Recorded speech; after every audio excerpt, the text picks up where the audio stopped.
Pronto. Tá aí na tela, né, galera? Apareceu? Apareceu. Beleza. Ó. Então essa foi a primeira questãozinha lá do formulário do Google Classroom. E aí, quem conseguiu fazer essa questão?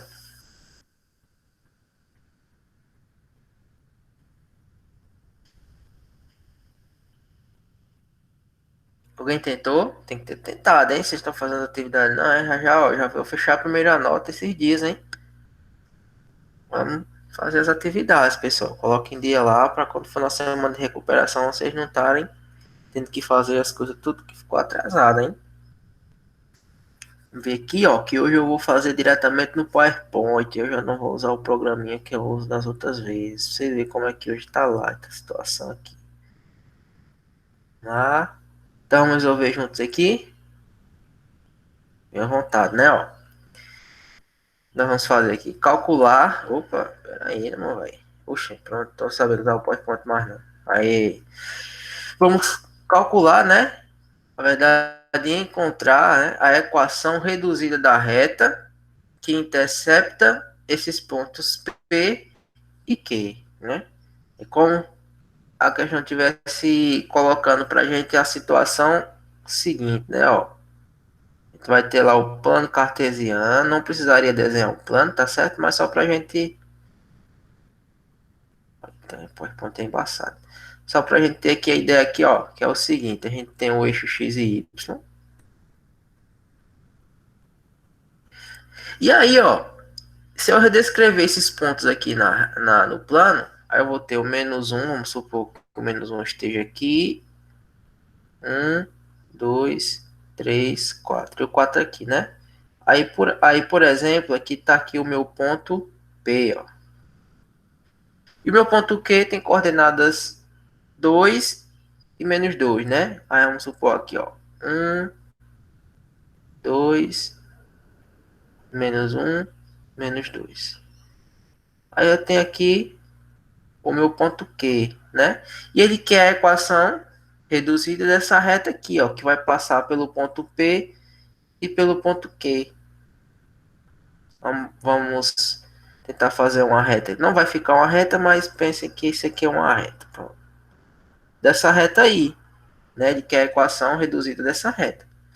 E aí, como é que a gente chega na equação reduzida dessa reta? Aí a gente tem que parar um pouquinho, respirar e tentar lembrar do que a gente estudou, né? Nós temos aqui pelo menos duas formas de chegar na equação reduzida da reta.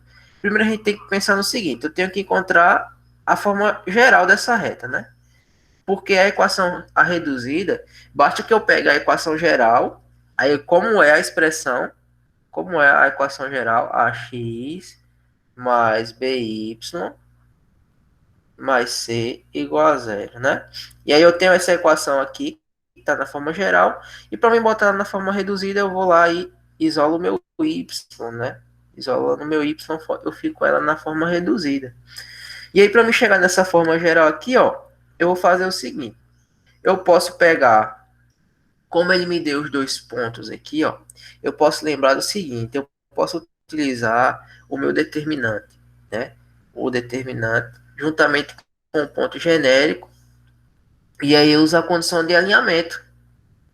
Quando eu resolver o meu determinante, eu vou chegar no final da minha equação geral, depois eu só passo ela para a forma reduzida, que é isolar o y, né? Ou, se eu quiser, eu também posso utilizar a minha equação fundamental, que é aquela lá, ó, y menos y de A igual a M, que multiplica x menos x de A. Aí aqui, o que, que eu preciso? Aqui eu preciso fazer um passozinho a mais, que é determinar o meu coeficiente angular M, né? E aí, novamente, eu tenho que lembrar que, para me encontrar o meu coeficiente angular M, eu posso encontrá-lo pela tangente do ângulo de inclinação da reta com o eixo X, né? No caso, se ele me der um ângulo de inclinação, ou eu posso determinar o meu coeficiente angular através dos dois pontos que pertencem a essa reta, né? No caso, utilizando lá aquela formulazinha, y de B menos y de A, x de B menos x de A. certo? Aí, ó, eu tenho essas duas formas de chegar na equação geral, né? E depois isolar o y para ir para a reduzida, tá certo? Nesse caso aqui, para relembrar o determinante, eu vou usar o determinante, tá bom? Eu vou usar o determinante aplicando a condição de alinhamento aqui nesse caso, né? Então, como eu já tenho os dois pontos que eu preciso para o meu determinante, eu vou simplesmente aqui colocar também o meu ponto genérico, né? Lembra dele, ponto genérico, que tem coordenadas x e y, né? X e y. E agora eu vou colocar junto aqui do meu ponto genérico os meus dois pontos que pertencem à reta que eu quero encontrar a equação. Então, o ponto P, que tem coordenadas menos 1 e 4, né? Então, lembra lá a primeira coluna, né? É coordenada x, a segunda coluna coordenada y. 4, né? Ponto P. E o ponto Q? 2 e menos 2, né? E a terceira coluna, a gente sempre lá completa com a constante 1, né? Beleza. E agora? Agora eu vou usar a regrinha para me calcular um determinante de ordem 3. Vou repetir as duas primeiras colunas. Então, x, y, menos 1, 4, 2 e menos 2. Pronto, repeti as duas primeiras colunas. Agora eu vou fazer os meus cálculos. Primeiro eu vou fazer a multiplicação da diagonal principal. Então aqui eu tenho, ó, x vezes 4, né, ó, diagonal principal. X vezes 4, 4x. Aí 4x vezes 1, 4x. 1 vezes y, y. Y vezes 2, 2y positivo. 2y. E aqui, ó, 1 vezes menos 1 vai dar menos 1. Menos 1 vezes menos 2 faz a relação de sinal. Sinais iguais mais. Então 1 vezes 2, 2 positivo, né? Beleza. Isso aqui foi com a minha diagonal principal. Agora vai ser menos, né? Menos. A parênteses agora vai multiplicar a diagonal secundária, né? Que vem agora nessa direção aqui, ó. Esses elementos aqui, ó. Certo? Então, ó, vou multiplicar 2 vezes 4 dá 8. 8 vezes 1, 8. Positivo. Menos 2 vezes 1 dá menos 2. E menos 2 vezes x, menos 2x. 1 vezes menos 1 dá menos 1. E menos 1 vezes y, menos y, né? E aí a gente terminou a diagonal secundária aí, certo? Fecha parênteses. E agora vamos fazer as operações que nos é permitida aqui, né? Por enquanto aqui é o seguinte, ó, aqui fora do parênteses não dá para mexer em ninguém, né? São todos os elementos aqui, são todos elementos, digamos que diferentes, não tem nenhum termo semelhante aí, né? Então eu não posso somar nem subtrair ninguém com ninguém aí, né? Então vamos só repetir, ó, né? Repetir. Agora vamos fazer a relação de sinal, esse menos aqui, com o pessoal que está dentro do parênteses, certo? Com o pessoal que está dentro do parênteses. Então, ó, esse cara negativo relaciona com o sinal positivo do 8, vai deixar ele negativo. Então, menos 8. Esse sinal de fora relaciona com esse menos do 2x aqui, ó, sinais iguais, mais 2x. E também aqui, ó, sinais iguais, mais y. Certo? Agora a gente pode fazer as operações aqui com os termos semelhantes. Ó. Tem o 4x mais 2x. 4x mais 2x, 6x. Y, ó. 2y mais y. 2y mais y, 3y, né? E aqui, ó, tenho R$ 2, só que eu devo 8. 2 menos 8. Então, na verdade, aí eu vou estar devendo R$ 6 ainda, tá? Menos 6. Certo? E aí, ó, pela condição de alinhamento, né, ó. Então, vamos fazer assim, ó, daí, ó. Pela condição de alinhamento, Esse determinante tem que dar o quê? Tem que dar zero. Então eu vou ter, ó, 6x mais 3y menos 6 igual a zero. Certo? Veja que aqui a gente tem que tipo de equação da reta que a gente precisava, que a gente encontrou na verdade. Essa equação aqui, ela está em qual forma? Vamos lá? Ela está na forma geral, né? Ela está na forma geral. AX mais BY, né? Mais C igual a zero. Como ele quer a forma reduzida, então eu vou aqui, ó, somente isolar o Y, né? Somente isolar o Y, certo? E aí eu fico com minha equação na forma reduzida. Vou fazer aqui de lado. Então, passando para a forma reduzida, eu vou ter o seguinte, ó, eu vou isolar o Y.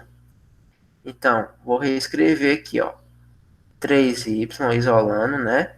Igual, ó, 6x que está positivo, vai negativo, menos 6x, certo? E o 6 que está negativo, vai positivo, mais 6.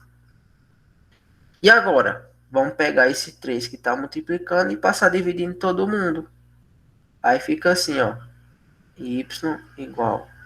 Eu posso fazer, representar assim, ó, como ele vai dividir todo mundo, então vai dividir, fica aqui uma barrinha para todos, né, ó.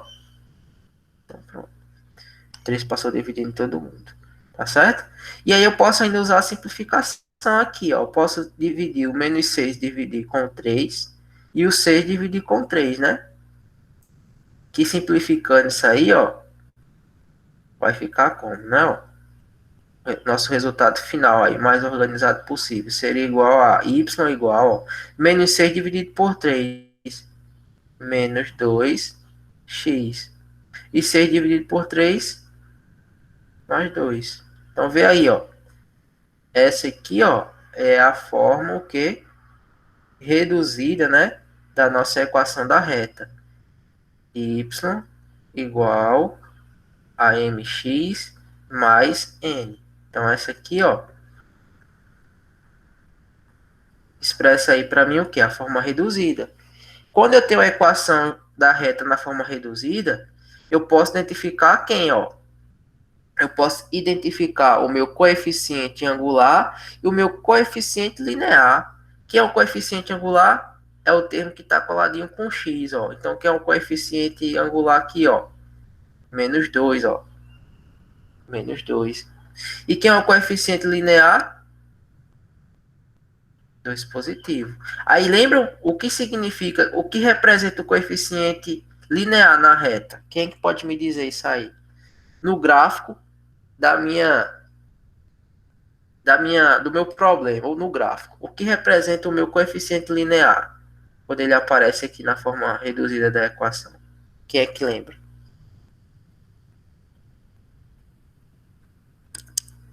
E aí? Coeficiente angular, menos 2, né? Beleza. E o linear é o 2. Aí o que ele representa lá no gráfico, no plano cartesiano? Pode colocar no chat ou falar.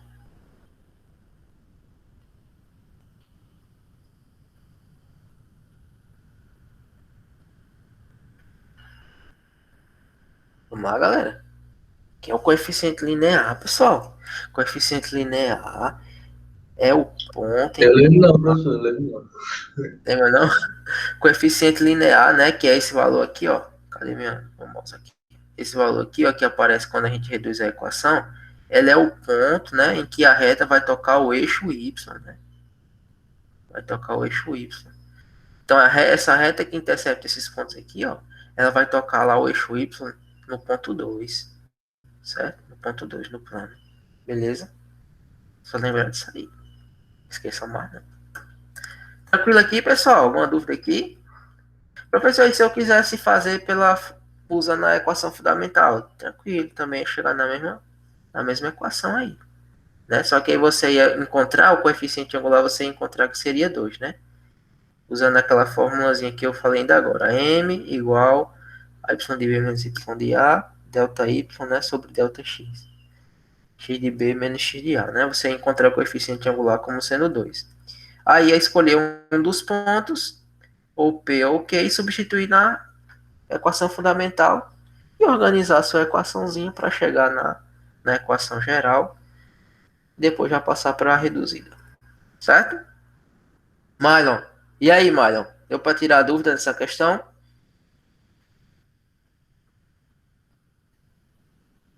Ô, professor, me explica de novo o negócio do 2. O 2 aqui, né? Esse 2 aqui, ó, ele representa para a gente o coeficiente linear da reta. O coeficiente linear nada mais é do que o ponto em que a reta vai tocar o eixo y. Como assim? Imagina que a gente tivesse que construir esse gráfico aí. O gráfico dessa reta, né? Imagina que a gente fosse construir o gráfico dessa reta. E a gente ia descrever esses pontos no plano, né? Ó. Aqui, ó, y e x. E a gente fosse que descrever esses pontos no plano. Como eu fiz logo no primeiro momento, né? Então, o ponto P, ele tem coordenadas menos 1, 4, menos 1 e 4. Então, o ponto P estaria aqui, ó. E o ponto Q, 2 e menos 2. Então, digamos aqui, ó. 1, 2, menos 1, menos 2. Tá aqui o ponto Q. Aí, ó, quando eu traço a reta, quando eu traçar essa reta ligando o ponto P e Q, ela vai cortar o eixo Y. Eita, Jesus, tem misericórdia aqui. Ela vai cortar o eixo Y, certo? Onde é que foi que ela cortou o eixo Y? Ela cortou o eixo Y aqui. Aí qual seria esse ponto que ela cortou o eixo Y? Esse ponto é justamente esse termo aqui, ó, que é o coeficiente linear, que é o 2. Então eu teria certeza que nesse ponto aqui seria o ponto 2, né? No plano aqui, a coordenada 2 do eixo Y, né?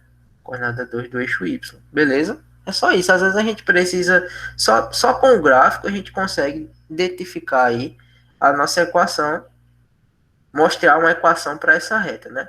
Sabendo que quando a reta toca o eixo Y, onde ela tocar, ela representa justamente esse N aqui, ó, que é o meu coeficiente linear, que no caso aqui foi o 2. Então implica dizer que essa reta ela vai tocar o eixo Y no ponto 2 aí do gráfico. Que bacana, gostei. Existe alguma coisa em relação ao ponto X pra gente descobrir ou não é coisa da minha cabeça? Pronto, em relação ao ponto X, aqui, né, quando ela tocar o eixo X, não tem um valor expresso dentro aqui da nossa equação. Mas a gente poderia, por exemplo, pensar aqui, ó, no coeficiente angular. Né, no coeficiente angular. Então, se eu pego dois pontos do plano, por exemplo, imagina que tá aqui um ponto, ele não me deu esses valores do P e Q.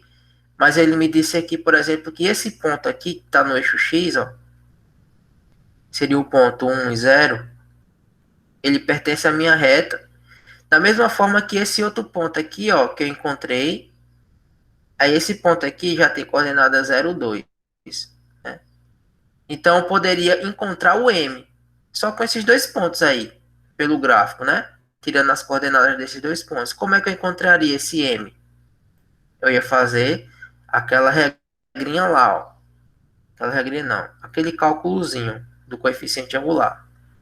Ia pegar o y desse ponto, menos y desse, né, ó. Então, 2 menos 0. E o x desse ponto, menos o x desse. 1 menos 0. Certo? E aí ia fazer a 0 menos 1. Peguei esse, depois outro, né? 0 menos 1. E aqui, ó, ficaria o quê? Ficaria 2 dividido para menos 1. E quanto é 2 dividido para menos 1? Menos 2, que é justamente quem? O meu coeficiente angular aqui. Ó. que é o meu coeficiente angular aqui. Tá certo? Então, pelos pontos que a gente consegue ver no gráfico, a gente pode determinar o coeficiente angular. Se ele pertencer à reta, né? Se ele estiver sobre a reta que eu estou analisando aí. Beleza? Beleza, perfeito. Massa, né? Demais. Oxe, coisa linda. Show de bola. Muito bem. Vamos para a próxima questão. Deixa eu apagar aqui, porque senão vai ficar muita informação depois. Vamos para a próxima.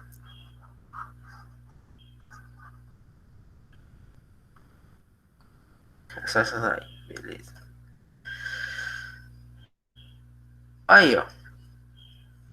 A mesma coisa que essa, né?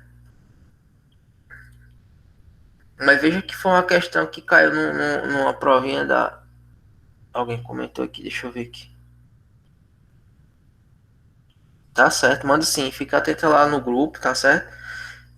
Que eu vou postar o link da atividade e vou postar também todas. Eu mando pra você no privado, tá bom? Thaís, das atividades, dos links. E aí fica atento que quando terminar a aula, um pouquinho depois, eu vou postar o link da atividade de hoje. Vai ser bem tranquilo também, só uma introdução realmente assim do conteúdo. E o link da aula também que a gente tá tendo aqui. Pra vocês assistirem depois. Ó, a equação reduzida da reta que passa por esses pontos, A e B. Nessa questão aqui a gente fez pelo determinante. Então, agora nessa vamos fazer utilizando a equação fundamental, né? A equação fundamental, aí a gente lembra que ela é, ó, expressa assim, né? Y menos y de A igual a M que multiplica x menos x de A. Lembra que esse x de A, y de A aqui, ele é assim, digamos assim, irrelevante, né? Tipo assim, eu posso expressar qualquer letrinha que eu quiser aqui, né? É só para representar um ponto que eu esteja escolhendo. Pode ser y de C, y de D, né? X de C, x de D, tanto faz, tá? É só para expressar o ponto que eu estou querendo representar. Então, para me pegar e chegar na equação reduzida por essa equação aqui, eu preciso do meu coeficiente angular, primeiro, né? Já que eu tenho dois pontos aqui já, eu vou escolher apenas um deles. Vamos encontrar o coeficiente angular. Então, para me encontrar o coeficiente angular, eu vou lembrar, ó, que eu uso o y de B, né, dos dois pontos que pertencem à reta, menos o y de A, x de B menos x de A, certo? E aí, ó, como é que vai ficar o meu coeficiente angular aqui? Quem é o y do meu ponto B? 8. Menos o y do meu ponto A. 1. X do meu ponto B, 6. Menos o x do meu ponto A, 0. Aí vamos fazer a divisão aqui. 8 é subtrair, né? 8 menos 1 vai dar 7. E 6 menos 0 dá 6. Então, meu coeficiente angular é 7 sobre 6, certo? Esse é meu coeficiente angular, 7 sobre 6. Agora eu vou escolher um dos pontos A e B, substituir aqui, ó, no lugar do y e desse x, e no lugar do meu m, eu vou colocar o que eu acabei de encontrar, 7 sobre 6. E aí eu vou fazer as continhas. Pensando na praticidade aí das contas, qual dos dois pontos vocês iriam escolher? O A ou o B? Já que eu tenho a opção de escolher, né? Porque ambos pertencem à reta. Qual que vocês escolheriam para A. fazer as contas? Ponto A, exatamente. Ponto A, as coordenadas deles é bem mais simples, 0 e 1. Então, eu vou escolher o ponto A. Né? Escolhendo o ponto A, eu vou ficar com o seguinte, ó. Y menos. Aí, quem é o Y do ponto A? É 1. Igual, ó, a M. Aí, quem é o meu M? Eu acabei de encontrar, é 7 sobre 6. 7 sobre 6, né? Que multiplica x menos o x do meu ponto A, que é zero. Beleza. Agora, o que eu faço? Lembra lá como é que eu vou fazer aqui, ó? X menos zero é o próprio x, né? Não precisaria nem colocar, né? X menos zero é x, né? Mas o que eu vou fazer aqui, ó? Vamos fazer o seguinte. Só para vocês também terem a ideia, quando pegar uma questão de que não esteja o zero aqui, tá? Então, a partir desse ponto, o que você iria fazer?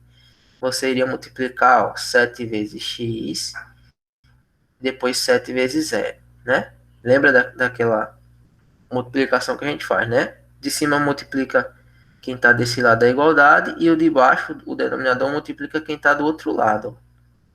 Vai multiplicar esses lados aqui. Tá certo? Vou fazer esse passo a passo, porque você pode se deparar com uma questão que não tem o zero aqui, né? Se não tivesse o zero aqui, não precisaria nem fazer isso. Ficaria de boa mesmo. Mas aí, vamos multiplicar, né? Ó. Então, multiplicando esse lado, ó, 6 vezes y, 6y, né? 6y. E 6 vezes menos 1, menos 6. Beleza. Igual, ó, 7 vezes x, 7x, e 7 vezes zero dá zero, né?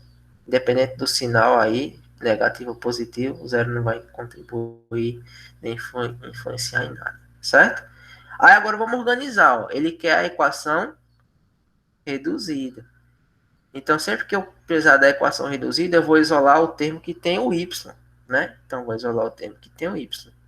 Então, ficaria aí, ó, 6y igual, né, ó, 7x, que já tá lá do outro lado bem bonitinho. O zero já pode esquecer ele de vez. E o 6 que tá negativo, eu vou passá-lo positivo. Tranquilo? E para finalizar, ó, com chave de ouro, o 6 que está multiplicando, eu vou passar dividindo todo mundo. Então, y vai ser igual. Já vou deixar organizadinho, ó. Vai ficar dividindo 7 sobre x, então vai ficar, ó, 7x sobre 6, mais... E o 6 vai passar dividindo esse 6 também. Só que quanto é 6 dividido por 6, pessoal? Aqui eu já posso simplificar. 6 dividido por 6 dá 1, né? Então, vou deixar assim, por 1. Tá? Vamos lembrar, né? O que foi que aconteceu aí, professor? Como é que apareceu esse 1? O 6 que está multiplicando o y passou dividindo aqui todo mundo. Então, passou dividindo 7 sobre x, só que aqui eu não posso simplificar, né? Como é que... Não preciso dividir 7, dividir para 6. Então, fica 7 sobre 6, x. E o 6 aqui, ó, passou também dividido esse 6. Só que 6 dividido para 6 é exatamente 1. Beleza. E aqui eu tenho quem? A minha equação reduzida da reta, né? Que é justamente o que ele está pedindo aí. Certinho? Né? Então, a gente determina aí a nossa equação reduzida da reta. Beleza?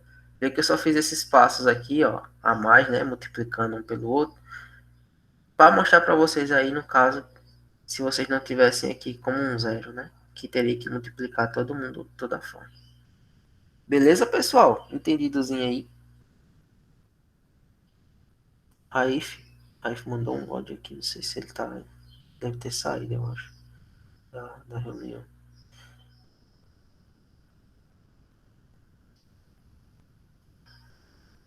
Foi.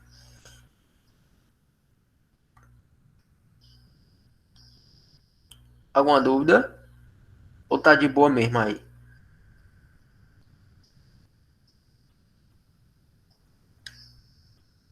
Então vamos embora, né? Vocês não... Aparentemente não estão com dúvida. Vamos para a última. De boa, né? Suave na nave mesmo. Vamos para a última lá do clássico. A última é a seguinte, ó. A gente tem aqui no caso, ó. Essa equação está em qual forma?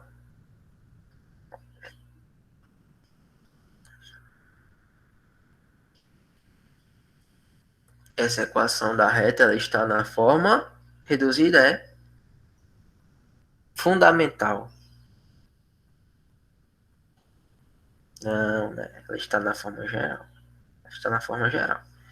Então, essa reta é definida, essa reta R, definida por essa equação aqui, que está na forma geral.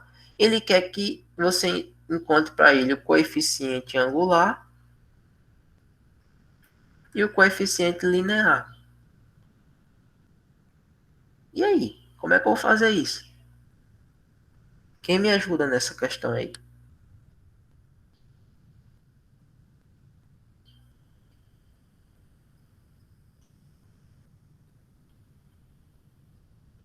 Como é que eu posso determinar o coeficiente angular e o coeficiente linear dessa reta aí? Só por essa equação aí. Isola no Y. Isso, garoto. Só isolar o y, ou seja, colocar ela na forma reduzida, né? Quando eu colocar ela na forma reduzida, como a gente viu aqui, ó, já aparece para mim o coeficiente angular, ó. Ó, o coeficiente angular aqui, ó, que está colado com 7 aqui, com x, ó. 7 sobre 6.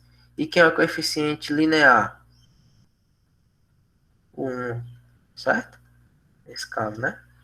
Aqui é a mesma coisa. Eu vou pegar essa equação que está na forma geral, vou colocar na reduzida. Opa. Ou seja, eu vou isolar o y. Então vamos pegar aqui a equação, ó. 4x mais 7y mais 10 igual a zero. E vou começar aqui o processo de isolamento social do y, beleza? Vamos lá, ó. Então vai ficar, ó, 7y igual, né, ó, menos 4x, porque ele está positivo, negativo, menos 10. Tá positivo, foi negativo, né? E agora, ó, vamos isolar de vez, né? Ó, tá multiplicando o 7, vou passar dividindo todo mundo aí, ó. Então, menos 4x sobre 7 menos 10 sobre 7. E aqui ficou chato porque a gente não pode simplificar, né? Vai ficar esses números aí em forma de fração mesmo. Então, quem é o coeficiente angular?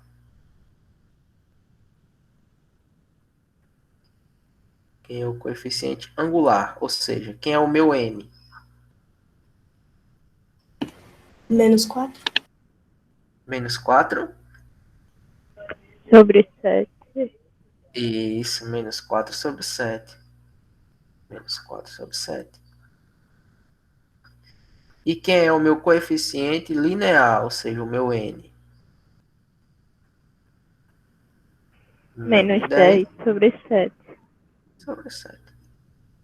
Pronto, né? Beleza. E acabou.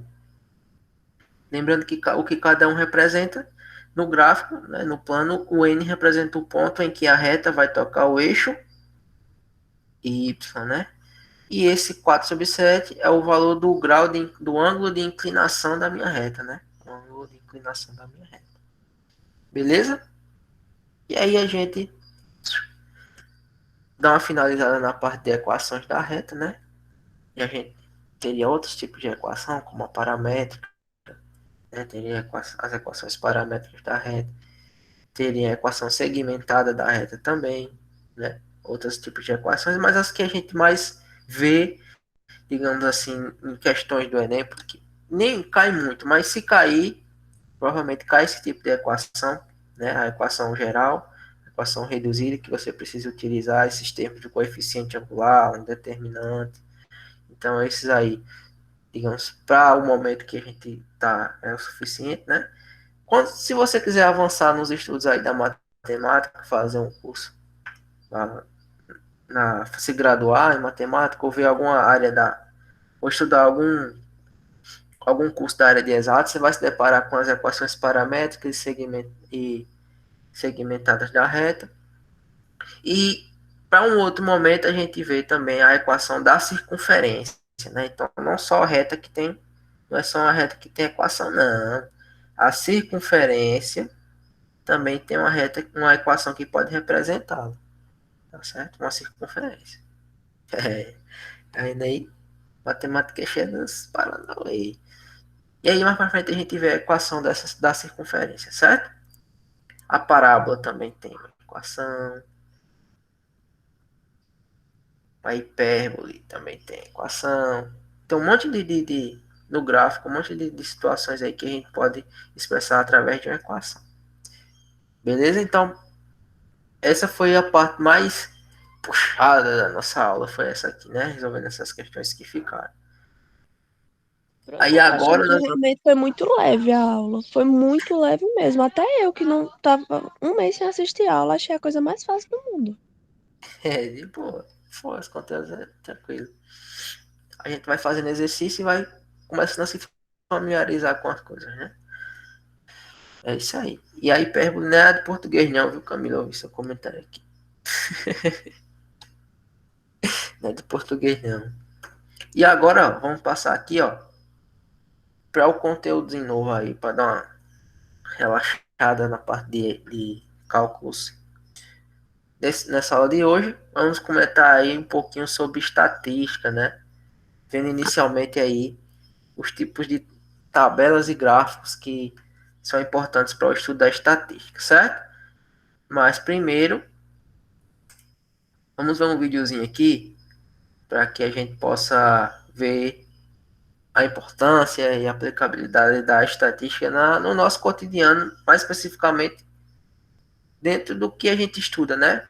No ensino médio, né? Aplicado aí, vamos pensar, ao ensino, ao ensino, né? Deixa eu interromper aqui esse compartilhamento para a gente ver o vídeo. A partir de agora é só anotar as informações aí, tá certo? Ver quem é que está presente aqui conosco. Bacana aí, Arthur, chegou depois, eu não tinha visto, Ana Beatriz, Carvalho, eu acho. Deixa eu ver. Não dá pra ver o nome completo, não. Tudo bem, pessoal. Valeu aí pela presença. Vamos colocar aqui o vídeo aqui pra vocês agora.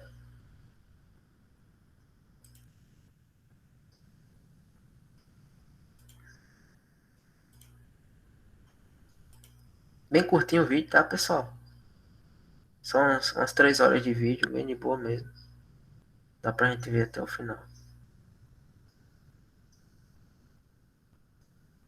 Já tá aí na tela? Vocês? Já. Pronto, vamos lá. Saiu o áudio, vocês dizem aí. Se não sair, vocês avisam também. Tu sabe o que é estatística? E melhor, como ela é aplicada à Tá educação? saindo. Se você é professor ou não, mas pensa que estatística é um conteúdo específico da matemática, então, né? Sinto lhe dizer, mas a estatística está presente em todas as disciplinas. Já já vamos entender por quê e o que é esta tal de estatística. Seja bem-vindo ao canal Aprendi Lá. Eu sou o professor Wagner Dias e neste vídeo vamos descobrir o que é estatística e o porquê ela é tão importante dentro da educação. Dou um alô aqui para todos os meus queridos alunos e para vocês que estão assistindo este vídeo, mas não são meus alunos, mas quem sabe um dia possam ser, né? Bom, estatística é uma parte da matemática aplicada que proporciona métodos para a coleta, organização, análise e interpretação de dados, de informações, para sua utilização e uma possível tomada de decisão. A estatística é muito utilizada em pesquisas, sejam elas científicas ou não, mas em diversos segmentos, como pesquisas eleitorais, demográficas ou até mesmo educacionais. E por falar em educação, na área da educação, utilizamos a estatística em diversos segmentos, como na formulação de planos, programas, projetos de ensino, na correção de provas, na formulação e na análise das avaliações, entre tantas outras aplicações que ela proporciona. A estatística, ela se divide em dois grandes ramos, a estatística descritiva e a estatística indutiva ou inferencial. A estatística descritiva envolve a organização, descrição e representação dos dados. São utilizadas tabelas, gráficos, cálculos de medida de tendência central como mediana, média e moda, como ferramenta para descrição e análise de dados. Já na estatística indutiva, se utiliza as informações de uma amostra para chegar a conclusões sobre um grupo maior. Uma ferramenta muito utilizada na estatística indutiva é a probabilidade. Como, por exemplo, se aplica um questionário em que 2.000 pessoas de uma cidade, um pouco de cada bairro, afirmam a satisfação com o atendimento de um tal supermercado.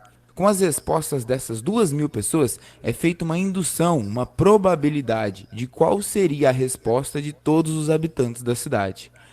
Dentro do contexto educacional, utilizamos muito a estatística descritiva para análise de gráficos, tabelas, nas mais diversas disciplinas e conteúdos. Utilizamos também na elaboração, correção e análise do processo avaliativo, como no instrumento avaliativo que usamos frequentemente, a prova, em sua elaboração, correção, análise e atribuição de notas. Isso em qualquer disciplina, seja matemática ou educação física, por exemplo. Então, não pense que só o professor de matemática tem que saber e entender sobre estatística, mas sim todos os professores, inclusive os alunos, para a utilização no dia a dia. Fica aqui uma breve introdução da importância da estatística aplicada à educação. Espero que tenham gostado e entendido. Um grande abraço aqui do professor Wagner Dias e até o próximo vídeo. Valeu, professor Wagner Dias. E aí, galera, vira aí.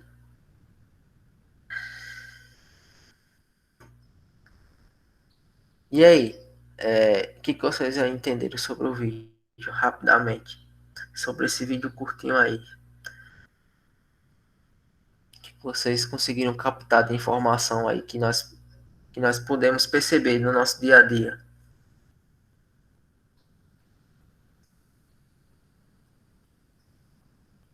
Quantos tipos de estatística a gente pode, de ramos da estatística, né, que o vídeo apresentou pra gente, que a gente pode estudar? Vamos lá dialogar. Temos a estatística o quê? Descritiva. Tem a estatística que é usada em provas, né? E tem a estatística que é mais usada em grandes quantidades. Tipo uma eleição eleitoral, você saber quem é a favor mais de Lula, quem é a favor mais de Bolsonaro. Por exemplo. É um exemplo, tá, gente? Isso, exatamente. Aí essa estatística que é aplicada mais essas questões de pesquisas, né, em grande escala, por exemplo, né, esse exemplo que a Ana Beatriz trouxe para a gente, é o que a gente chama de estatística descritiva ou indutiva. É estatística indutiva, né, ou inferencial, né, beleza? E a estatística descritiva é aquela que a gente está mais próxima dela, né? São para a gente as estatísticas que a gente utiliza para analisar gráficos, tabelas, né? Com cálculos de moda, mediana, desvio padrão, né? Que a gente chama também essas medidas aí de medidas de tendência central e medidas de dispersão, que a gente vai estudar bem direitinho cada uma delas nas próximas aulas, né?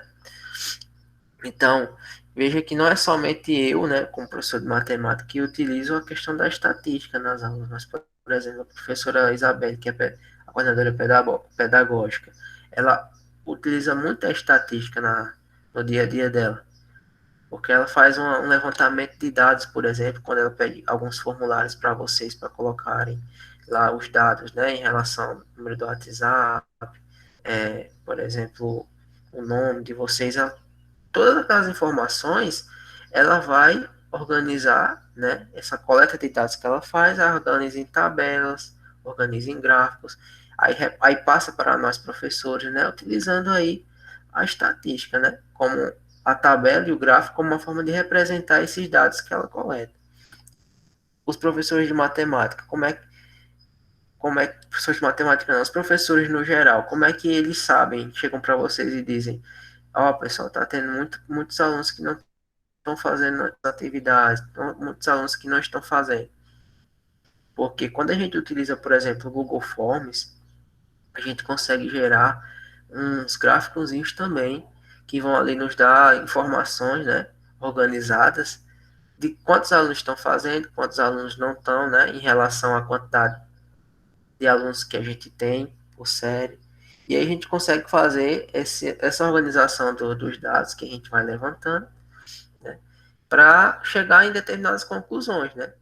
A média de vocês, né? Como é que a gente faz? A gente utiliza aí uma medida de tendência central.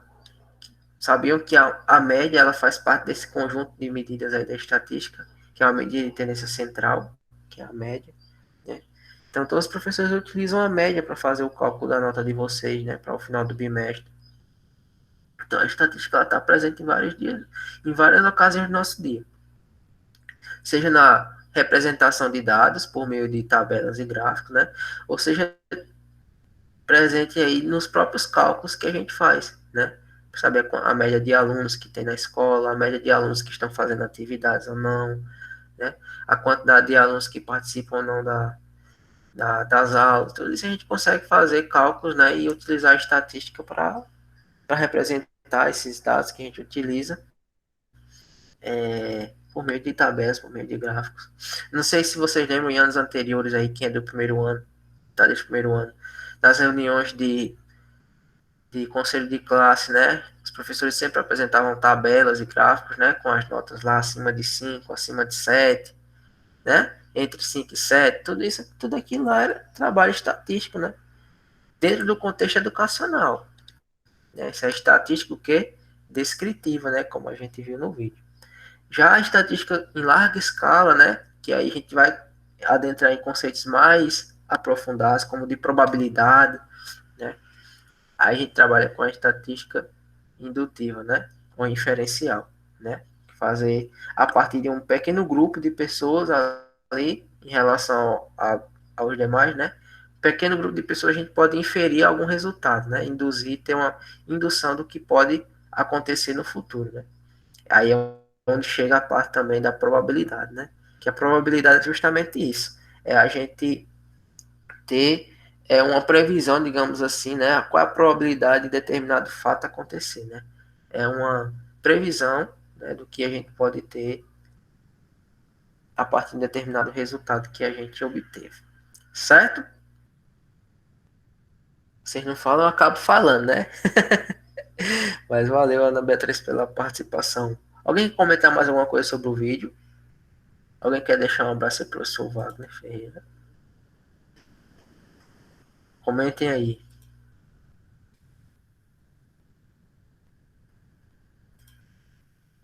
Tranquilo, pessoal? Nada a Até aqui? comentar. Nada a comentar, né, Camila? Então, beleza. Então, vamos aqui, ó, conhecer alguns tipos de gráficos e tabelas, tá certo? Que são bastante utilizados no nosso dia a dia. Então, hoje aí agora vocês vão começar a participar. Vocês vão ler aqui os slides, vão comentar junto comigo, hein?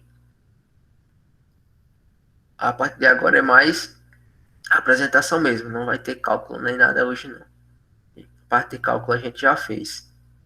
Vou botar na tela aqui para vocês. Apresentar novamente os slides.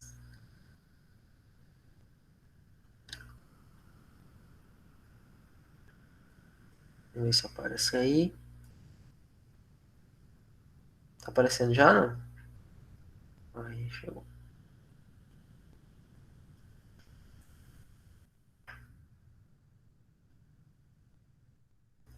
Olha aí, vamos pegar aqui agora, ó, e conhecer alguns tipos de tabelas e gráficos, né? Tabela, todo mundo já viu tabela, né? Isso aí não tem nenhum segredo sobre tabelas e gráficos. Mas aí vamos ver alguns nomes específicos, né? Alguns termozinhos que estão realmente relacionados a essas tabelas e gráficos que muitas vezes a gente nem percebe que existe, né? Quem lê para mim aí, rapidamente, tabelas e gráficos, o que são e para que servem? Alguém lê para mim? Entendi Tô muito meio rápido. falho. Peraí. Vamos lá. Um dos objetivos da estatística é organizar e resumir os dados e mostrar as informações em forma de tabelas e gráficos. É a maneira mais simples de se fazer isto. Portanto, As tabelas e gráficos são um dos instrumentos mais usados para ajudar na análise e interpretação de dados, pois eles permitem que o leitor tenha uma noção sobre o assunto em estudo e chegue a uma rápida conclusão. Então, exatamente. Por isso que todas as informações que nós temos aí em relação a um conjunto de dados, né? Quando a gente faz um levantamento de muitos dados, muitas pessoas, muitas informações, quando a gente pega uma tabela e um gráfico para organizar essas informações, se torna bem mais simples a gente entender, né? Por exemplo, né? Toda vez que a gente abre o jornal, liga a televisão e vai assistir um jornal, o que que aparece geralmente para a gente o quê? Os gráficos de que da o andamento da Covid-19 no Brasil, né, ou na Paraíba. Eles apenas falam, ficam falando nas informações para a gente lá? Não, né? Sempre quando eles apresentam esses dados, eles formam lá um gráficozinho, uma tabela, né, para que justamente a gente tenha uma rápida conclusão, né, do que ele está querendo falar e que para a gente fique uma coisa mais organizada, né, e as informações elas ficam mais simples, né, da gente poder entender, né. Por isso que é importantíssimo, assim, tudo que de pesquisa que a gente for fazer ou que for ser mostrado ao público, que a gente utilize do gráfico, da tabela, né, para mostrar esses resultados que a gente conseguiu obter no nosso estudo, né, para facilitar o entendimento, para ficar uma coisa mais clara, para que o público consiga ter uma interpretação e uma conclusão mais tranquila daquilo que a gente está querendo expressar, certo? Aí olha só que legal. Quando a gente trabalha com tabela, né, a gente tem que passar nossa informação de uma forma que o público consiga entender, bem tranquilo. Só que numa tabela ela não é feita de forma aleatória, né? Ela tem que ter alguns elementos importantes, né, para que a informação fique lá de forma clara, né, objetiva, né, que eu chegue na minha tabela e consiga entender o que cada elemento ali representa. Então, uma tabela ela é um quadro que organiza informações por meio de linhas e colunas, né? Então, tudo que tiver lá, linhas e colunas, é o que a gente chama de tabela. Aí, uma tabela é composta, então perceba aí, ó. Toda tabela tem que ter um título, um cabeçalho, o corpo e a fonte, né? E a fonte. Então, por exemplo, nessa tabela aqui, ó, a gente tem o título. O título ele vai indicar o quê, ó? O assunto da tabela. Então, aqui está o título, ó. Produção de café no Brasil, nesse período de tempo aí, ó, foi colocado, né? Então a gente tem um título aí. Então quando eu pego essa tabela, eu já sei do que ela se trata. Ah, da produção de café no Brasil, determinado período de tempo. Ah, o que é o cabeçalho da minha tabela? O cabeçalho, ele vai indicar o conteúdo das colunas. Então cada coluna ela vai ter os valores lá, né? Então eu tenho a coluna dos anos, ó. Então aqui eu tenho indicado na coluna os anos, através do meu cabeçalho. E a produção. Produção de quê, né? Pelo título eu já vou induzir que é a produção de café no Brasil. Então aqui a outra coluna eu tenho aqui pelo meu cabeçalho. Eu sei do que se trata esses valores aqui, que é a produção em toneladas de café. Então imagina que se eu não tivesse esse cabeçalho, tivesse só a produção de café no Brasil, aí tem aqui 1991 e esses valores aqui, ia ficar confuso, né? Ficar confuso. Então, por isso que tem que ter tanto esses elementos, como o título, como o cabeçalho. Ao que é o corpo da minha tabela? O corpo são as informações que vão estar contidas, que é justamente os valores aqui, os anos que foram analisados na produção de café, como também a quantidade, né, que foi produzida. E finalmente a fonte, né? Então, a gente precisa citar, a gente precisa perceber de onde é que está saindo essa informação, né? Justamente para o quê, né? Para a gente ter uma segurança, né? Do que está sendo passado para nós, no que se referia à credibilidade, digamos assim, da informação, né? Da onde é que você está me dando essa informação? Você tirou da sua cabeça, de onde que você foi? De onde está aparecendo isso? Então, por isso que toda tabela tem que ter a fonte, né? A fonte de onde foi tirada, certo? Se foi você que produziu, por exemplo, foi uma pesquisa pessoal. Então a fonte vai ser o quê? O pesquisador, né? O próprio pesquisador. De toda forma, você tem que colocar de onde saiu essa informação, certo? Não é legal? Então a tabela tem esses elementos, pessoal. A gente não pode desconsiderar isso, né? Numa tabela não pode ter só os números lá, né? Não fica claro para quem está estudando, para quem está vendo a sua informação, se vai ter só esses números aqui. Ó. Tem que ter o título, tem que ter o cabeçalho, bem direitinho explicado, né? A fonte, enfim. Tranquilo? Então, a partir do momento agora, vocês vão pegar uma tabela, vocês vão analisar se ela está completinha, se ela tem o título, se ela tem o cabeçalho, se ela tem o corpo, né? Se ela está com a fontezinha lá explícita lá pra gente. Fiquem atentos a esses elementos. Só que as tabelas também podem ser classificadas, né? De acordo com o conteúdo que ela quer nos passar. Vocês sabiam disso aí? Ou achavam que tabela era tabela e ponto final? É? Ó, os tipos de tabela. Existem os tipos de tabela a partir do que elas podem passar pra gente. Por exemplo, vamos lá, ó. Quem lê pra mim aí? Tabela histórica.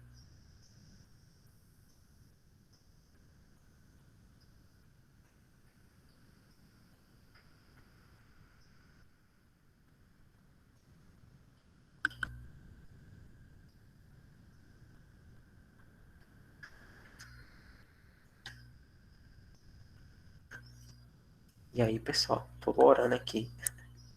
Já estão dormindo, né? Ai, então eu vou ler.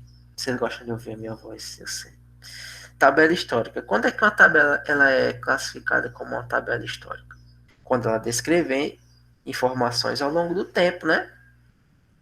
Essa aqui é uma tabela histórica? Sim ou não? Sim. Sim. Sim. Isso porque ela está descrevendo informação sobre a produção de café ao longo de um determinado período de tempo, de 1991 a 1995. Então, descrevem as informações ao longo do tempo. Podem ser em anos, meses, dias, horas, semanas, né? Enfim, descrever o tempo é uma tabela histórica, né? Acidente de trabalho em São Paulo.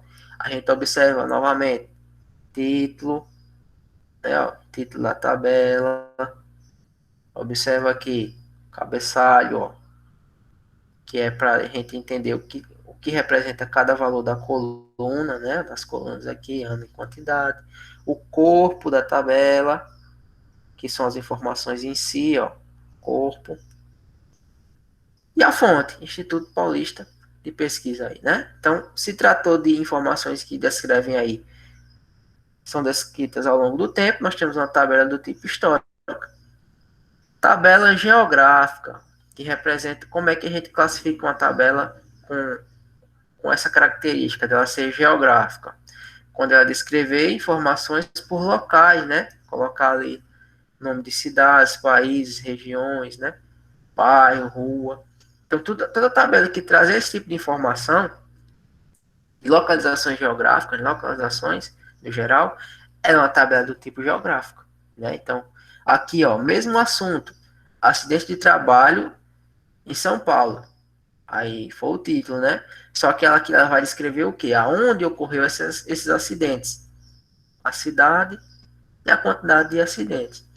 Como ela está escrevendo os locais, isso aqui é uma tabela geográfica.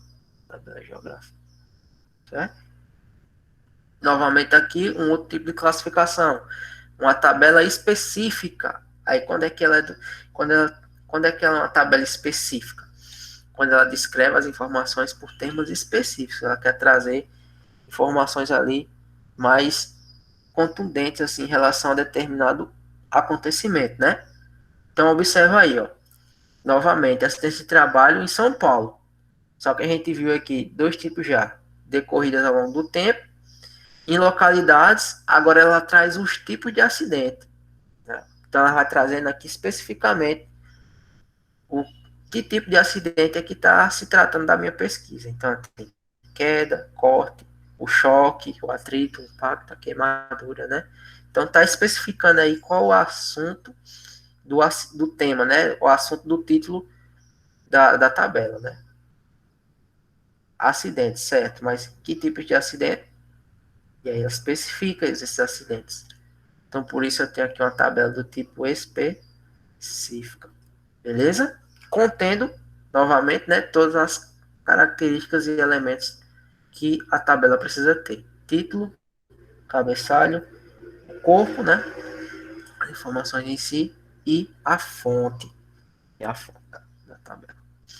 Show? Sabiam disso aí, não? Já tinham visto isso em algum lugar? Existem mais tipos sem ser esses três? Basicamente, esses três aí englobam, né, de forma geral, os tipos de tabela. Certo? A histórica, a geográfica e a específica. E aí vai depender. E aí a gente vai variar as questões aqui, né? Quando eu tratar, por exemplo, de outro assunto, mas aí eu vou especificar algo dentro desse assunto diferente que eu esteja trabalhando. No geral, esses três tipos aí de tabelas, eles englobam qualquer tipo de situação que a gente possa estar estudando. Beleza? E os gráficos? Então, ó, pessoal, relembrando aqui, né? Fazendo aqui um resumo geral. Você precisa fazer uma tabela aí com o professor, um trabalho de escola. Não esqueçam, né?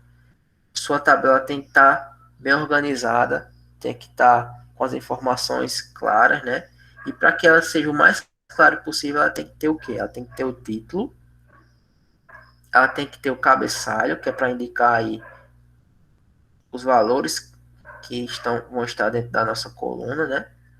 Os dados, lógico, e a fonte. A fonte é muito importante, ter a fonte da tabela, certo? Fiquem atentos aí a essas características das tabelas, beleza? Gráficos, e aí, quem lê para mim? Oi, voltei. Perguntou. Quer ler, Ana? Não, já li a outra, leia. Gráficos. Gráfico é uma forma de organizar informações por meio de imagens, figuras. Uma imagem vale mais do que 1000 palavras. A importância de um gráfico está ligado à facilidade e rapidez na interpretação das informações e também à variedade de formas de ilustração dos dados apresentados. Igualmente, as tabelas, os gráficos devem possuir título, cabeçalho, corpo e fonte. Veja a seguir os mais usados. Exatamente. Da mesma forma que a gente utiliza um gráfico, muito obrigado, Mylon. Da mesma forma que a gente utiliza uma tabela, né, para representar os dados que a gente estudou, quando a gente pega uma tabela e os dados na tabela a gente coloca num gráfico, né, fica ainda mais claro para a gente o que a gente quer passar na informação, né? Porque muitas vezes o gráfico é aquela coisa mais colorida, né? Tem mais dinamismo do que uma tabela em si, né? A gente consegue perceber de forma até mais clara ainda, mais clara, as informações que a gente quer passar. Então a diferença de um gráfico para uma tabela, né? Assim, de forma bem intuitiva, é que o gráfico a gente utiliza lá imagens, figuras, né? Para representar as nossas informações, para organizar e mostrar nossas informações. E é muito mais simples a gente entender, muitas vezes, as informações. Se a gente pegar, por exemplo, uma matéria de jornal lá que trata de determinado assunto, aí tem um monte de informação lá no texto, né? É muito, às vezes, muito mais simples se a gente tivesse uma tabela, um gráfico lá do ladinho daquele texto, para a gente entender de forma geral, é até mais rápida o que todo aquele texto queria nos passar, né? Naquela leitura que a gente teria que fazer. Se a gente tem um gráfico, uma tabela, é bem mais simples a gente entender as informações, né? Agora, novamente, né? Nós não podemos ter um gráfico feito aí de forma aleatória, né? Só lá um desenho lá representando uns valores. Ele precisa ter o cabeçalho, né? O título, o corpo e a fonte. E aí, novamente, né? A gente pode ver vários tipos de gráficos aí no nosso dia a dia, né? E os mais usados, né? São esses aqui que a gente vai ver agora. O gráfico de colunas. Como é que, ó, o gráfico de coluna, né? O próprio nome já é intuitivo para a forma dele, né? É a representação dos valores por meio de retângulos na posição vertical. Posição vertical.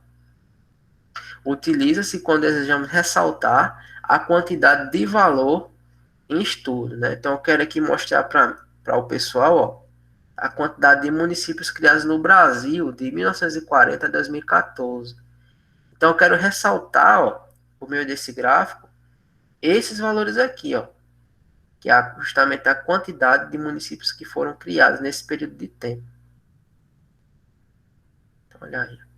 Como fica mais claro aqui, eu pegando uma tabela. Imagina que se tu tivesse num texto.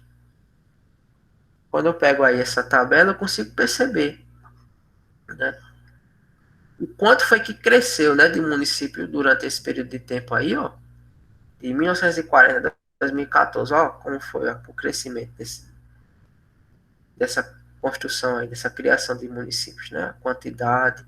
Então, percebam novamente, eu tenho o título do meu gráfico, né, onde está o cabeçalho, onde está o cabeçalho desse gráfico aí, pessoal. Cabeçalho é o que descreve aí os valores, né, ó, quantidade e anos, né, ó, aí o cabeçalho. Novamente aí a fonte, ó, descrita bem bonitinha aí no gráfico. Tá vendo como fica bem mais bacana, né? Assim, de se representar os valores estudados. Então, quando eu tenho essas colunas assim na forma vertical, um gráfico de coluna. E a gente vê um bocado de situações, né? Nosso dia a dia, esse tipo de gráfico. Beleza? Esse é o mais comum, mais utilizado. Mais simples também de se fazer. Gráfico de colunas e gráfico em barras. Oxê. Não é a mesma coisa não, professor. Quem lê aí pra mim essa daí?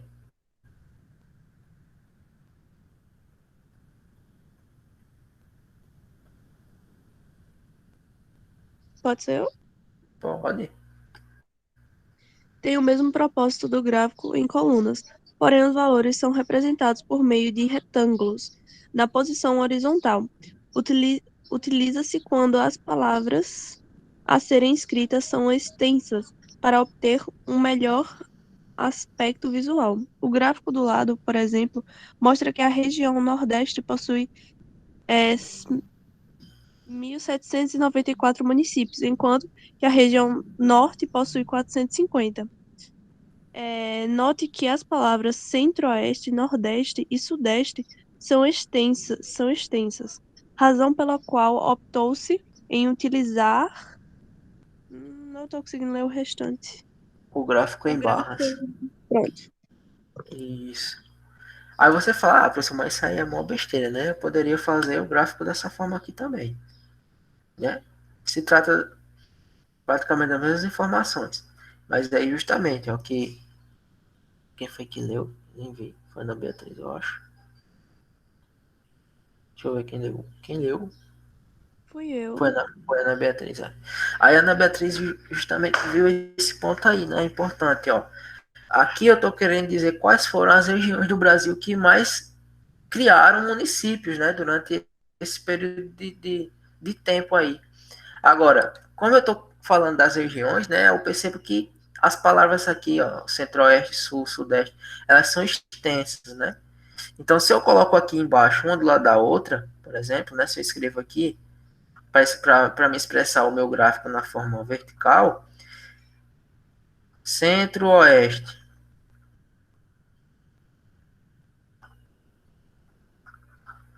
Então, olha aí como é que ia ficar um gráfico visualmente mais feio, né? Ó. Aí, nomezão grandão, aí ia ficar outra coluna bem mais afastada uma da outra, né? Poderia se fazer? Poderia, não teria nenhum impedimento. Porém, né, como a própria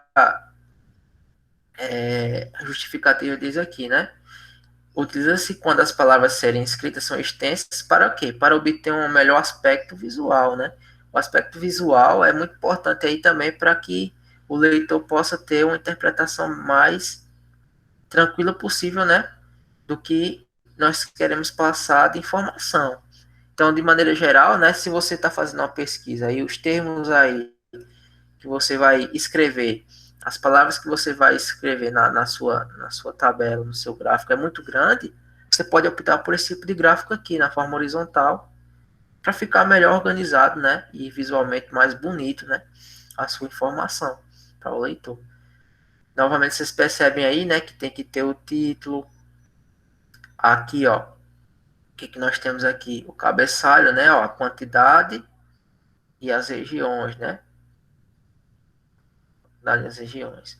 Então, novamente, tem que estar bem bonitinho, bem explicadinho mesmo, para que a gente possa entender as informações, né? Então, nós temos o gráfico de colunas, né, nada mais é do que esses retângulos na vertical.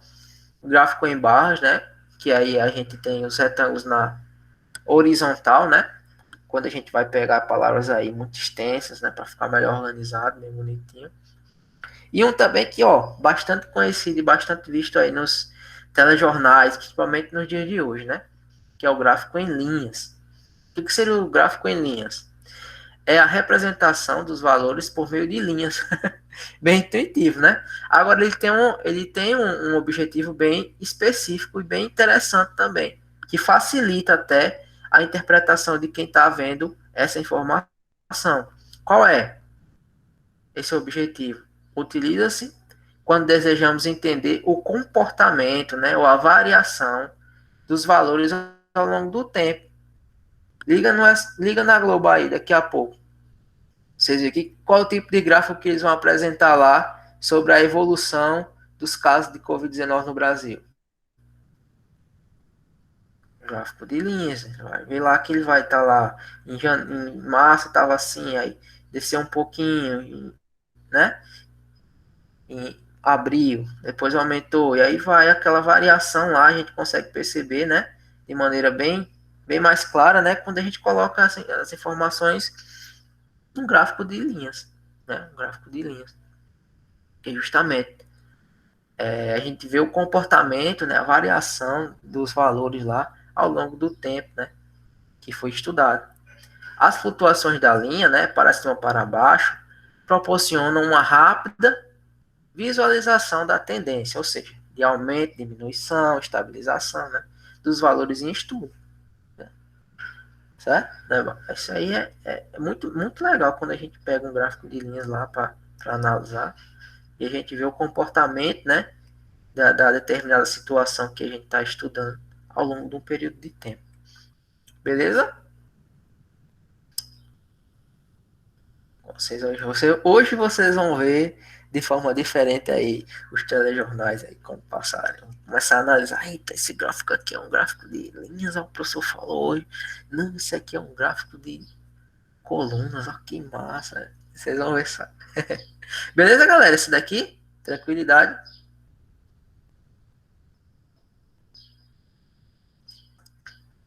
E esse outro gráfico aqui também, bastante presente aí. Bastante presente nas notícias. Quem lê para nós?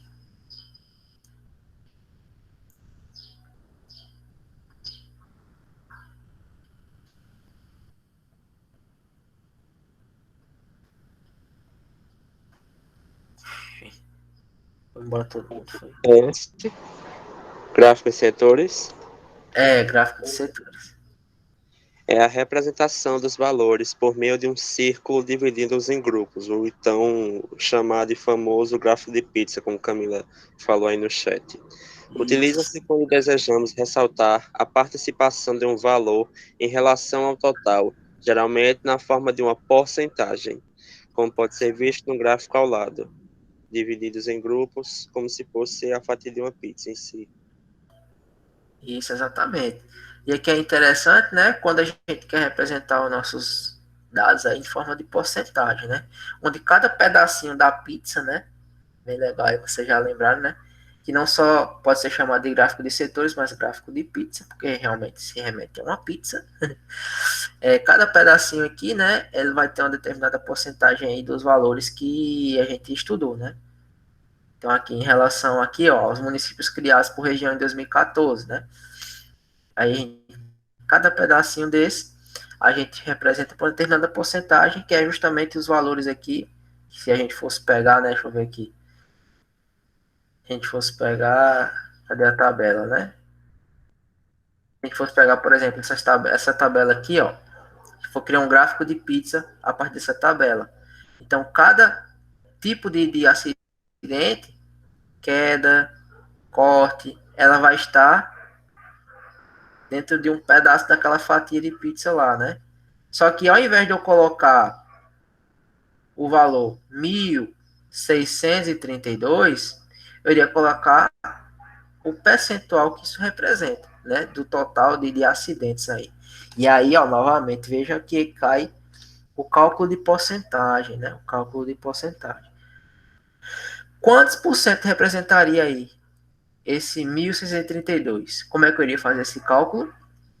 Eu iria pegar 1.632 e dividir por quanto? Dividir pelo total de acidentes, para saber a porcentagem, né? Dividir pelo total de acidentes. Somava tudo, dividir pelo total. Aí esse valor aqui daria um valor X%, que estaria aqui no meu gráfico de pizza, né? Eu iria representar ele aí no meu gráfico de pizza. Não o valor em si aqui, mas o valor percentual dele, né? Ficar mais bonitinho, uma forma mais chique, né? De representar os meus dados. Certo? Agora, né? Quando eu for fazer a distribuição aqui das partes da pizza, né? Para cada um dos valores que eu quero representar, não pode ser de forma desproporcional, tem que ter uma coerência. Eu não poderia ter, por exemplo, 8% aqui representar, digamos que, um espaço maior do que 32%, né? Ficaria totalmente desproporcional, né? Ao que o valor quer passar para o leitor, né? Para quem está vendo a sua informação. Então, como é que eu faço esse cálculo, na verdade, aqui? Qual é o espaço aqui, né? Porque, veja, se é uma circunferência, então eu sei que a circunferência aqui teria 360 graus, né? Ao todo, completa. Então, esse pedacinho aqui, ó, quantos graus esse pedacinho tem? Esse pedacinho aqui, ele ocupa esse setor aqui, ó. Então, quantos graus ele está ocupando aqui da minha circunferência? Que representa os 32%. Como é que eu faço esse cálculo? Olha aí, ó. Como a proporcionalidade direta entre a medida do ângulo que define cada setor e a porcentagem correspondente, ou seja, quanto maior a porcentagem, maior o ângulo, né? Ó, maior o ângulo que vai ocupar lá dentro da minha circunferência, né? Proporcional. Podemos calcular a medida de um ângulo central de cada setor com a regra de 3 simples. Simples. Olha lá. 100% da minha circunferência, ela corresponde a os 360 graus dela, né?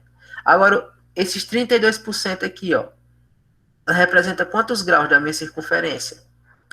Representa X%. Regrinha de 3. Proporcional. Ai, Jesus. Ainda. É proporcional, né? Então, multipliquei cruzado. Então, eu cheguei aqui, ó, a 115,2 graus. Então, essa parte do gráfico aqui, ó, ela tem 105,2 graus, né? E aqui a gente, para construir um gráfico desse, a gente precisa de um instrumento aí que é parecido com a régua, para ficar bem bacana, bem perfeito. Como é que vocês lembram o nome? É o meu transferidor, né? E aí eu vou demarcando cada regiãozinha aqui, ó, com o meu transferidor, para ter exatamente aí a noção de quantos graus, né, cada uma dessas porcentagens vai ocupar. Porque aí eu vou ficar com o meu gráfico bem proporcional, né, aos valores lá, bem bacana.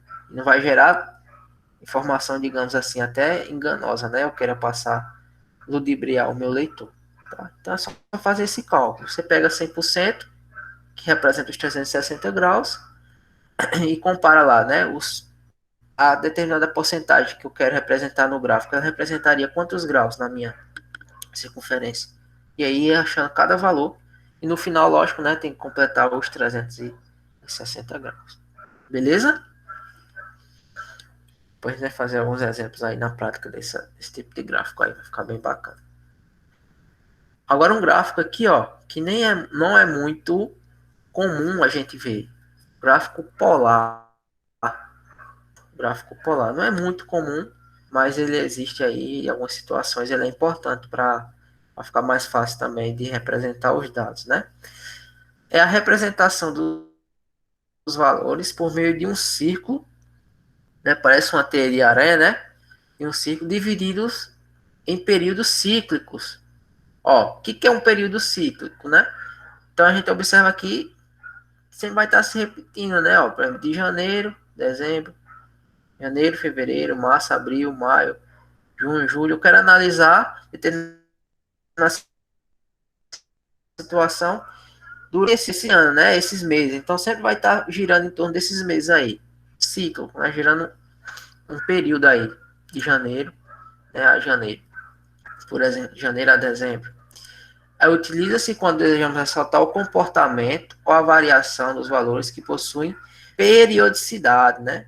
Então sempre vai estar dentro desse período aí. Se eu quisesse analisar, por exemplo, como é que foi a questão aí do avanço da Covid na Paraíba durante janeiro a dezembro, né? Desses 2 últimos anos aí. Eu poderia pegar, ó, fazer um gráfico desse tipo aqui para analisar o comportamento, né? Em janeiro do determinado período aqui, teve 160, teve 200 casos, Campina Grande. Em determinado período aqui, teve 190. E aí, cada um desses pontos aqui do gráfico vai me dar um valor diferente, né? Em cada período, cada mês aí do ano. Agora, por que ele é chamado de gráfico polar, né? Esse gráfico chama-se polar devido ao uso de um sistema de coordenadas polares, isto é, ó, os valores partem do polo. Então, ó, aqui, ó, o polo está aqui no meio. Então, parte do zero e aí vai crescendo, né? Ó, 50, 100, né? Ó, 190, 200, né? Então, cada intervalozinho aqui entre esses valores aqui iniciais, ele vai ter uma margem, né? Para que a gente possa analisar. Tá certo? Isto é, né, os valores partem de um polo, do centro do gráfico, e com uma escala em volta dele, chamado de eixo polar. São esses valores aí. Um gráfico até assim, se você não analisar direitinho, você pode se confundir, né? Pode se confundir. Um gráfico meio estranho, mas ao mesmo tempo é bonito, né? Já tinham visto esse tipo de gráfico em alguma situação aí, de jornal, revista, alguma coisa desse tipo?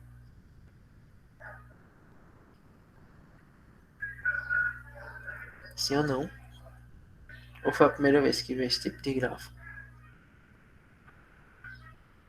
Em jogo, né? Bacana, Caleb. Camila nunca tinha visto, mas é bacana, né? Era Em tipo jogo também. assim, em vez de janeiro, fevereiro, era tipo ataque, defesa. Aí ficava meio que. Era desse jeito o gráfico, tá ligado? No Pô, Free que Fire legal, tá? também, só que não é em círculo, é como se fosse um em 5, né? Uhum. Olha que massa, tá vendo? Legal, nunca tinha visto em jogos não, esse tipo de gráfico não. Bacana. Bom, esse aqui na verdade eu acabei repetindo, né? Só aqui, ó, esse gráfico é indicado para representar variações climáticas, como temperatura, demográficas, né? Natalidade, economia, produção, pluviométricas, né? A questão da quantidade de chuva em determinado período, consumo de água, energia, né? Porque tudo aí vai determinar um período cíclico, né? Que a gente pode analisar. Beleza? Acho que esse aqui é o último gráfico para a gente encerrar. Também é bem conhecido, né? Que é o gráfico cartograma. Mapa. É a representação dos valores por meio de mapas. Utiliza-se quando desejamos comparar os valores em estudos associando-os com seus respectivos locais, né, regiões de ocorrência, né? O gráfico não está muito Mas, por exemplo, né, ó, vocês veem aí no jornal JPB, né, por exemplo. Não, até mesmo no jornal mesmo, nacional, quando eles vão mostrar lá, né, quais são as cidades, as regiões lá, os estados que estão com maior índice de contaminação do Covid-19. Aí mostra lá, as regiões mais escuras tem menos, tem mais, as regiões mais claras estão tendo menos, né? Então aquele gráfico lá, pessoal, aquilo é um gráfico, não é só uma tabela, não é só um mapa do Brasil, não. Está representando lá através de um gráfico, né? Só que é o gráfico cartograma, que ele utiliza-se do mapa, né? E aí vai mostrando lá as coresinhas representando a quantidade de infecções que vão ocorrendo. Quanto mais escura, mais infecção. Quanto menos, mais clara, menos infecção, né? Tudo bonitinho lá. Então, aquele tipo de gráfico que é mostrado, né? É um gráfico do tipo cartograma. Tem lá bem direito também, tem lá o título, tem as fontes, né? Sempre eles dizem as fontes, né? O consórcio de não sei o que, né? Vai falando. Então, veja que tá tudo lá mostrado, né? Dentro do que se pede, assim, para que o telespectador, no caso, né? Que somos nós, tenha as informações de forma clara, objetiva, né? E com determinada segurança quanto às informações, né? Lógico que a gente também sempre tem que olhar sempre tem que ver as coisas com um olhar crítico, né? Para que a gente não tenha informações erradas, né? Muitas vezes. Beleza? Vamos segurar um pouquinho aí. A próxima aula de vocês é até que horas? 9h30, né? Só mais uns 3 minutinhos aqui, 5 no máximo. Só para a gente fazer uma análise rapidamente aqui de uma tabela aqui. E eu passar a lista de presença, certo? Vocês seguram as pontas aí comigo, não? Dá para ir? Rapidinho aqui, ó. Vê aí. Analisando esse gráfico aí. Olhem aí para esse gráfico. E me digam o que esse gráfico apresenta.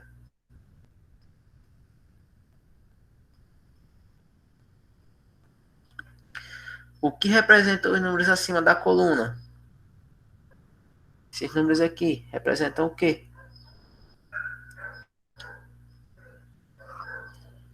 Quais as mudanças que você faria nesse gráfico para que não haja erro de interpretação e possíveis fake news, né? A partir destas. Isso é audiência? É a audiência de um canal A, tipo a Globo e a SBT, tipo isso? Essa é a grande questão, né? Será que é audiência? Será que não poderia ser número de telespectadores em si? Não sei. Justamente essa reflexão. Cadê? O que tá faltando aí? E isso, ó, tá faltando o título. Isso representa o quê? Pode ser canal, né? Ó, o canal A tem 50,1 televisões ligadas. Audiência, certo? Mas tá claro, né? Tá faltando o que mais aí? Título. Tá faltando o que mais?